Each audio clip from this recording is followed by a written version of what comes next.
لوگ آپ کی پالیسیز کی وجہ سے, معیشت کے اڑان بھرنے کی وجہ سے, پاکستان کے پرواز کر جانے کی وجہ سے آپ کی جانب راغب ہو گئے ہیں, اور آپ کی جو پالیسیز ہیں اس پر اعتماد کا اظہار کیا عوام نے, وہ جو 5% یا اور ایکسیپٹنس شاید عوام میں ہوگی. ہاں, اب مجھے ایک بات بتائیں, ان 3 ہفتوں میں ہمیں یہ پتا چلا ہے کہ جو اسپیشل انویسٹمنٹ فیسیلیٹیشن کاؤنسل بنائی گئی, جس نے اس ملک میں سرمایہ کاری لے کر آنی ہے, جو اس وقت آپ کو ان کے جو کوآرڈینیٹر ہیں, ایک لیفٹیننٹ جنرل کے منہ سے یہ پتا چلتا ہے کہ یہ پالیسیز, یہ جو ابھی یہ فرمایا گیا ہے, یہ سارا کچھ یہ ڈزنٹ ایگزسٹ. آپ کو اسی وقت کے دوران یہ پتا چلتا ہے کہ ملک میں جو بے روزگاری کی شرح ہے وہ کہاں پہنچ چکی ہے, 21 سال کی بلند ترین سطح پر. پھر آپ کو یہ پتا چلتا ہے کہ یہ جو سال ہے, سال 2025-26, اس میں ابھی تک جو پہلا فرسٹ کوارٹر کے نتائج آئے, پھر اکتوبر کا مہینہ, نومبر کا مہینہ, اس کے جو اعداد و شمار آئے ہیں, اس سے آپ کو پتہ چلتا ہے کہ گزشتہ سال کے مقابلے میں, یعنی کہ جب شہباز شریف سال 2025 کا مقابلہ شہباز شریف 2024 سے کیا گیا, وہ اس سے بھی ہار گئے, اور قرضے بلند ترین سطح پر لیے. آج ہی رپورٹ آئی, بلند ترین سطح پر قرضے پہنچ گئے ہیں. آپ کی انویسٹمنٹ کم ترین سطح کے اوپر ہے. آپ کی ایکسپورٹس کے جو فگر آئے ہیں وہ کتنے گر چکے ہیں. جو یہاں پہ سرمایہ تھا انٹرنیشنل کمپنیز وہ نکال کے لے کے جا رہی ہیں. ہمارا اپنا جو کاروباری طبقہ ہے وہ یو اے ای اور دوسری ملکوں میں جو قائد انقلاب میاں محمد نواز شریف ہیں, وہ کس برے طریقے سے اس سارے معاملے میں ایکسپوز ہوئے ہیں. آپ اندازہ لگا لیں کہ اس پریس کانفرنس کے ہونے یا نہ ہونے سے 26ویں آئینی ترمیم, پھر 27ویں آئینی ترمیم یا 28ویں آئینی ترمیم بھی ہو جائے, کیا پاکستان کی ٹیکس کلیکشنز میں 1 ٹریلین روپیز کا اضافہ ہونے جا رہا ہے؟ کیا دنیا بھر میں جو انویسٹرز ہیں وہ اپنے ڈالر سے بھرے ہوئے بیگ اٹھا کے پاکستان کا رخ کر رہے ہیں؟ پاکستان کا جو اس وقت داخلی سیاسی مسئلہ ہے وہ اب جس شدت پہ جانے والا ہے, آپ اندازہ لگا لینا. دیکھیں, آپ کہنے کو یہ نعرہ بڑا اچھا ہے, ہم سب چاہتے ہیں کہ اس ملک میں جو ہے وہ ہمارا روزگار اس سے وابستہ ہے, ہماری لائیولیہوڈ اس سے وابستہ ہے, ہمارے آنے والی نسلوں کی زندگی اس سے وابستہ ہے, یہ ہمارا وطن ہے. اگر یہ یہاں پر حکمرانوں کی جو ترجیح ہے وہ اس قسم کی ہے کہ دیکھیں, جب بھی دنیا میں کوئی انویسٹر بیٹھا ہوگا کسی بھی ملک میں, کوئی بھی بزنس کرنے کے لیے آتا ہے, وہ کیا اپنا منافع دیکھ کے آتا ہے؟ وہ ویلفیئر پروجیکٹ کے لیے تو نہیں آ رہا, یہاں فلاح و بہبود کا کام کرنے کے لیے تو نہیں کوئی جرمنی سے آئے گا, یورپ سے کوئی نہیں آئے گا. وہ انویسٹ کر کے پروفٹ لینے کے لیے آئے گا. وہ آنے سے پہلے فچ کی, کریڈنڈو کی ریٹنگز دیکھتے ہیں کہ اس ملک میں بزنس کرنا کیا ہمارے لیے فائدہ مند ثابت ہوگا, کیا یہاں پر کاسٹ آف ڈوئنگ بزنس جو ہے, یہاں کی جو انشورنس ہے وہ ہمیں کتنی پے کرنی پڑے گی, جو ہم کما لیں گے کیا اس دوران ان کا روپی سلائیڈ کر کے ایسی پوزیشن پر تو نہیں پہنچ جائے گا کہ باوجود اس کے کہ ہم اربوں روپے کما لیں, لیکن جب ہم اس کو ڈالر میں واپس کنورٹ کریں تو ہم وہیں پر کھڑے ہوں جتنی انویسٹمنٹ ہم لے کر آئے تھے, یا ہم اس سے بھی نیچے جا چکے ہیں. اور پھر کیا ہمیں ہمارے اثاثوں کو قومیات تو نہیں لیا جائے گا, فائنینشیل ایمرجنسی تو نہیں لگ جائے گی؟ جو اعداد و شمار اس 3 ہفتے کی سیاسی لڑائی میں ہمارے سامنے آئے ہیں, کسی نے جو بھی آبجیکٹیو اچیو کرنا تھا اس نے شریف خاندان کو تو ادھیڑ کے رکھ دیا. وہ جو تینوں شخصیات نے بیٹھ کر اتنے بڑے بڑے سبز باغ دکھائے تھے تو وہ تو ایکسپوز ہو گئے. اب آ جائیں اب اس معاملے پہ. دیکھیں, جو D G S P R صاحب کی پریس کانفرنس ہے وہ صرف اظہار ہے ان تمام چیزوں کا جو اس سے پہلے انسپوکن تھی, جی وہ ایگزسٹ کرتی تھی. کیا پاکستان تحریک انصاف سیکیورٹی ذرائع سے سیدھا سیکیورٹی آ گئی, اب یعنی ترجمہ, ہاں سب سے فرق یہ ہوا ہے. ہاں, سب سے پہلے تو آپ یہ دیکھ لیں نا کہ دیکھیں پاکستان تحریک انصاف پہ پابندی لگنے کی بات, جی اب پابندی نہیں ہے کیا تحریک انصاف؟ اس وقت پابندی ہے. تحریک انصاف کے کتنے, پی ٹی آئی کے کتنے اس وقت ممبرز ہیں قومی اسمبلی میں؟ کوئی بھی نہیں ہے. پی ٹی آئی کے کتنے ممبرز ہیں خیبر پختونخوا اسمبلی میں؟ زیرو. انڈیپینڈنٹ ہے. تو کیا پابندی لگنے سے کیا فرق پڑ جائے گا؟ پہلی بات. دوسری بات یہ کہ خیبر پختونخوا کے حوالے سے جو محمد مالک صاحب کا سوال تھا نا کہ آپ نے کہا کہ دہشت گرد نہیں, آپ نے جو کہا کہ یہ ملکی سلامتی کے لیے خطرہ ہے, تھریٹ ہے, تو کیا اس کی بنیاد کے اوپر تحریک انصاف پہ پابندی لگنے جا رہی ہے؟ تو انہوں نے کہا کہ نہیں, یہ ہم نے نہیں کرنا, ہم نے اپنا مطمع نظر سامنے رکھ دیا, اب حکومت اور ریاست نے اس کے اوپر ایکشن لینا. ہم اس بات کو فرض کر لیتے ہیں کہ اس بنیاد کے اوپر تحریک انصاف پہ پابندی جس کا اندیا دیا طلال چودھری نے بھی اپنی گفتگو میں, اور کچھ جو اس سے پہلے متعدد بار تارڑ صاحب بول چکے ہیں, اب مجموعی طور پہ فیصل وافڈا, رانا ثناء اللہ, خواجہ آصف, عطا تارڑ اور طلال چودھری, ان 5 لوگوں کی گفتگو ملا کر دیکھیں تو یہ قوی امکان موجود ہے کہ تحریک انصاف پر پابندی کا موو بھی سامنے آ سکتی ہے اور خیبر پختونخوا میں گورنر راج کا معاملہ بھی آ سکتا ہے. لیکن آپ خود سے یہ سوال کریں, یہ تو وہ بات ہے نا جو وہ پلان ہے جو پیپر پہ موجود ہے, آپ اس کی ایگزیکیوشن ذرا ذہن میں لائیں. گورنر راج کیسے لگنا ہے؟ گورنر راج لگنا ہے آئین کے آرٹیکل 234 کے تحت. آرٹیکل 234 کے تحت گورنر خیبر پختونخوا جو فیصل کریم کنڈی صاحب ہیں, انہوں نے ایک سمری بنانی ہے اور صدر مملکت کو بھیجنی ہے, جس میں انہوں نے بتانا ہے کہ فلاں فلاں محکمہ یا گورنمنٹ آئین کے مطابق اس وجہ سے فنکشن نہیں کر پا رہی, لہٰذا صوبے کے معاملات جو ہیں وہ سٹینڈ سٹل پر آ گئے ہیں. یہ سچویشن متقاضی ہے کہ ایک out of the box solution سوچا جائے. صدر مملکت اس پر کنونس ہو جاتے ہیں. صدر مملکت کہتے ہیں کہ ہاں یہ جو سمری بھیجی گئی ہے اس کے کانٹینٹس بالکل درست ہیں, لہٰذا گورنر رول امپوز کیا جاتا ہے خیبر پختونخوا میں. صدر مملکت یا خود رکھ سکتے ہیں تمام اختیارات, یا گورنر کو دے سکتے ہیں, یا قومی اسمبلی اور سینٹ کو, پارلیمنٹ کو, مرکز کو, وفاق کو ان کے لیجسلیٹو اختیارات other than high court, Peshawar high court, تمام کے تمام گورنمنٹ اداروں کے ان کے جو فنکشنز ہیں وہ لے سکتے ہیں. صحیح, چلیں یہ ہو گیا, پھر کیا ہوگا؟ اب آپ اس کو ایگزیکیوشن سٹیج میں لے کر جائیں نا, 2 مہینے کے اندر آپ نے اس کو پہلے اس کو ویلیڈیٹ کروانا ہے آپ نے یہاں مرکز سے, اور 2 مہینے کے بعد یا تو آپ نے اس کو ری امپوز کرنا ہے یا آپ نے ختم کرنا, لفٹ کر لینی ہے, جی, یا 2 مہینے ایکسٹینڈ کر دینی ہے. اپ ٹو 6 months, 6 ماہ سے زیادہ اس کو کنٹینیو نہیں کیا جا سکتا. اور اس وقت تک حالات کنٹرول کون کرے گا؟ اب 6 مہینے کے بعد آپ کیا کریں گے؟ 6 مہینے کے بعد وہاں پر جو ممبران ہیں صوبائی اسمبلی کے, صوبائی اسمبلی کے ممبران کی سب کو معلوم ہے کہ ایفیلیشن کس کے ساتھ ہے. جی, اگر انہوں نے ہٹنا ہوتا, بٹنا ہوتا, چھوڑنا ہوتا, تبدیل ہو جانا ہوتا تو وہ ہو چکے ہوتے ہیں. صحیح.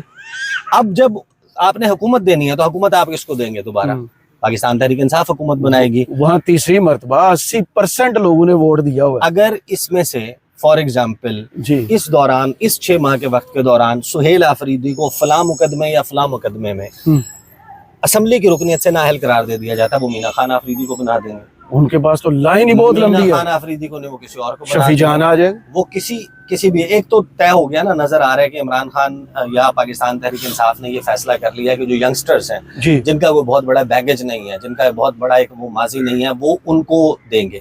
تو اب 6 مہینے کے بعد کیا ہوگا؟ 6 مہینے کے بعد کی صورتحال کیا ہوگی؟ دوسری بات, میں نے بڑی تحریک انصاف کے خیبر پختونخوا کے لوگوں سے پوچھا, وہ کہتے ہیں کہ دیکھیں ابھی ہمارے لیے جو سب سے آئیڈیل گراؤنڈ ہے نا کہ جہاں پر ہم احتجاج کر سکتے ہیں وہ خود خیبر پختونخوا ہے.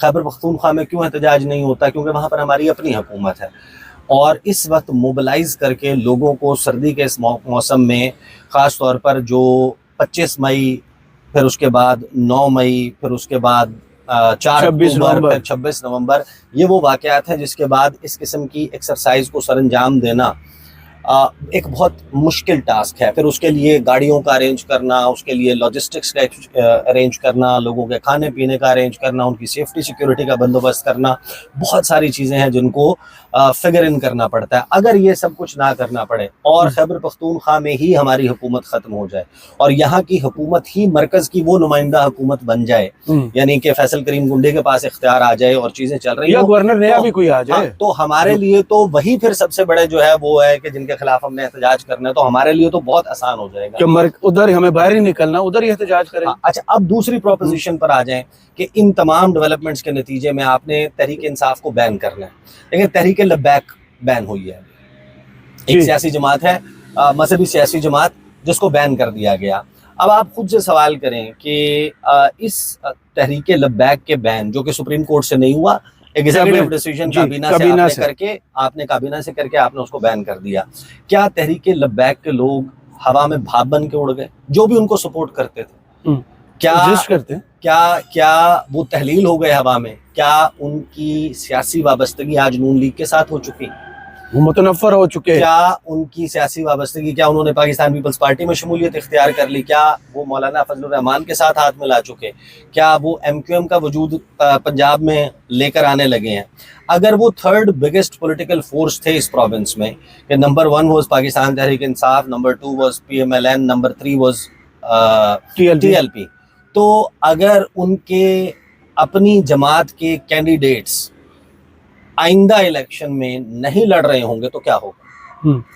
وہ لوگ جو بندہ نکلے گا ووٹ ڈالنے کے لیے مظلوم کے ساتھ جائے، وہ اس کو ووٹ دے گا جو اپوزیشن میں ہوگا اس جماعت کے جس نے اس کو بین کیا ہے۔ جی اب یہی سچویشن آپ خیبر پختونخوا پر لے جائیں کہ آپ پاکستان تحریک انصاف کو بحیثیت پارٹی بین کر دیتے ہیں، ختم کر دیتے ہیں، کیا وہ لوگ مسلم لیگ نون کو جوائن کر لیں گے؟ ممکن ہی نہیں ہے۔ کیا امیر مقام صاحب کے پیچھے وہ لگ جائیں گے؟ کیا وہ وہاں پر فیصل کریم کنڈی صاحب کے فین فالوئنگ میں اضافہ ہوگا اس سے؟ کیا مولانا فضل الرحمان کو جوائن کر لیں گے؟ کیا وہ پرویز خٹک صاحب کو جوائن کر لیں گے؟ وہ ایم ایل ولی خان کے پاس جا کر ان کے نعرے لگانے لگیں گے؟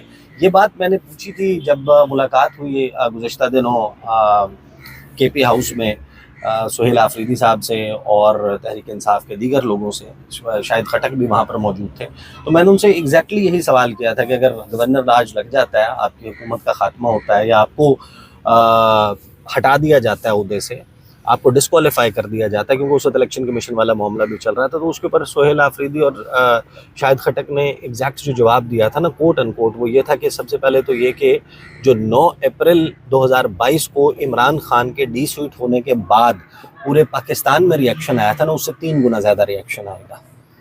اچھا، کیونکہ یہ بھی عمران خان کی حکومت ہے اور لوگ اس کے ساتھ جڑے ہوئے ہیں، اور اب اس پریس کانفرنس کے بعد تو ویسے ہی لوگ زیادہ جڑ گئے، تو وہاں پر جو ہے وہ ایک تو کے پی میں ریئیکشن انہوں نے کہا کہ بہت زیادہ آئے گا، دوسرا انہوں نے کہا کہ ہم یہ سسپیکٹ کر رہے ہیں، ہمیں خدشہ ہے کہ یہ ریئیکشن وائلنٹ بھی ہو سکتا ہے۔ نمبر 2 انہوں نے کہا کہ دیکھیں ہو تو کچھ بھی سکتا ہے، بین کرنا ہو پارٹی کو، یہ اس وقت بات ہوئی تھی، حالانکہ اس وقت تک یہ چیزیں یہ پریس کانفرنس نہیں ہوئی تھی یہ ساری چیزیں۔ تو میں نے بین کے حوالے سے بھی سوال کیا کہ پاکستان تحریک انصاف کو بین کر دیا جاتا ہے، لڑائی تو آپ کی اسی شدت کی ہے، نہ آپ اپنی پوزیشن سے بچ ہو رہے ہیں، نہ ادھر سے کوئی چیز جو ہے وہ تبدیل ہو رہی ہے، سب اپنے اپنے پوزیشنز لے کر کھڑے ہیں، تو چیزیں تو تبدیل نہیں ہو رہی۔ اگر بین کر دیں، دیکھیں وہ کہتے ہیں کہ جو کچھ گزشتہ 3 ساڑھے 3 سال میں، 4 سال میں، 5 سال میں پاکستان کے آئین کے ساتھ ہو چکا ہے، پاکستان کے قانون کے ساتھ، یعنی آئین میں لکھا ہوا ہے کہ 90 دن میں انتخابات کرانے، تو نہیں ہوئے، کسی کی پکڑ بھی نہیں ہوئی، عدالتیں سرکش تھیں، عدالتیں جو ہیں ان سے پرابلم تھا، عدالتوں کا حلیہ تبدیل کر دیا، میڈیا کو لگام ڈالنے کے لیے پیکا آ گیا، سوشل میڈیا کو مین سٹریم میڈیا تو ویسے ہی جو ہے وہ دام میں تھا، سوشل میڈیا کے لیے پیکا آ گیا، باقی ساری چیزیں کر دی۔ کہتے ہیں تو ہونے کو تو بین ہو سکتا ہے، لیکن وہ کہتے ہیں کہ ہمیں یہ پھر خدشہ ہے کہ جو پاکستان تحریک انصاف کے ہمارے جو سپورٹرز ہیں، آپ یہ نہ مانیں کہ 90% ہیں، آپ یہ بھی نہ مانیں کہ وہ 80% ہیں، آپ یہ بھی نہ مانیں کہ وہ 70% ہیں یا 60 ہیں یا 50 ہیں، ان کا جب آپ ہم سب کو گرفتار کر کے جیلوں میں ڈال دیں گے، آپ ہماری جماعت کو بین کر دیں گے، تو جو ہماری سپورٹ بیس ہے، اگر وہ 50% بھی ہے ایک صوبے کی، اس صوبے کی 50% عوام کو کیا آپ یہ چاہتے ہیں کہ وہ اٹھ کر ان کے ساتھ شامل ہو جائے جو پاکستان کے پرچم کا احترام نہیں کرتے، پاکستان کے ترانے پر کھڑے نہیں ہوتے؟ انہوں نے کہا اس کا نتیجہ تو پھر وہ نکلے گا۔ تو انہوں نے دوسری طرف یعنی تحریک انصاف کے رینکس میں سوچ یہ پائی جاتی ہے کہ اگر ہمارے خلاف اس ایکسٹریم پر کوئی جاتا ہے، اس نہج کے اوپر معاملات لے جائے جاتے ہیں، تو وہ کاؤنٹر پروڈکٹیو ہوں گے۔